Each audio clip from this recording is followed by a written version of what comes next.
Vamos falar sobre o ser humano. Cada pessoa é um ser único, diferente de todos os outros seres em muitos aspectos, como é o caso da aparência externa, apesar de herdarmos características comuns dos nossos pais e mães.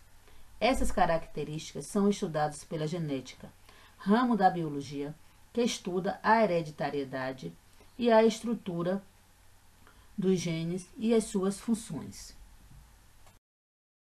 Gene é a unidade fundamental responsável pela hereditariedade.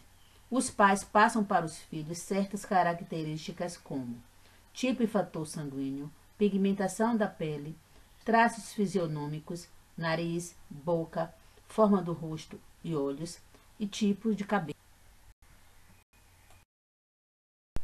Hoje, por meio do exame de DNA, é possível a identificação da paternidade. O exame de DNA não se faz só por meio do sangue. É possível realizar tal identificação por fio de cabelo, pedaço de unha e de pele. As células.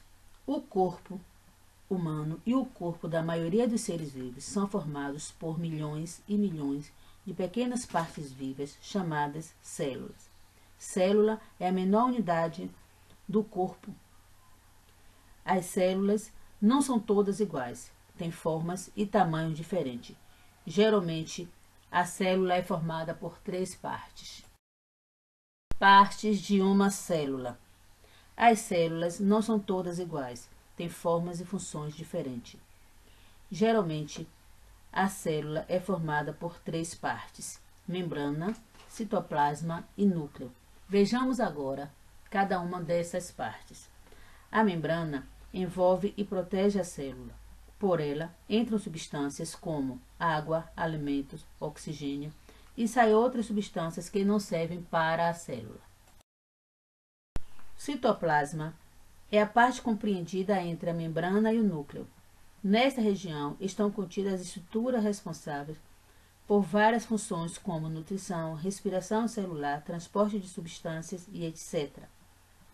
O núcleo, nele encontramos os genes, estruturas responsáveis pela transmissão das características hereditárias entre os seres vivos, como cor dos olhos, do cabelo, da pele.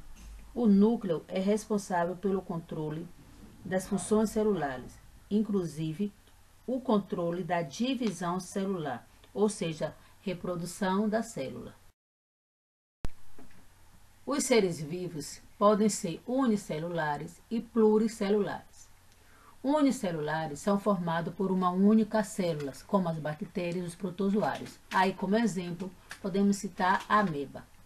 Os pluricelulares são formados por uma única célula, como os vegetais e os fungos, além de todos os animais. O ser humano, assim como os outros animais, possui milhões de células. Ele é um exemplo de um ser pluricelular. Características das células. Quanto ao tamanho, as células podem ser macroscópicas, quando podem ser vistas a olho nu. Como exemplo, temos a gema do ovo.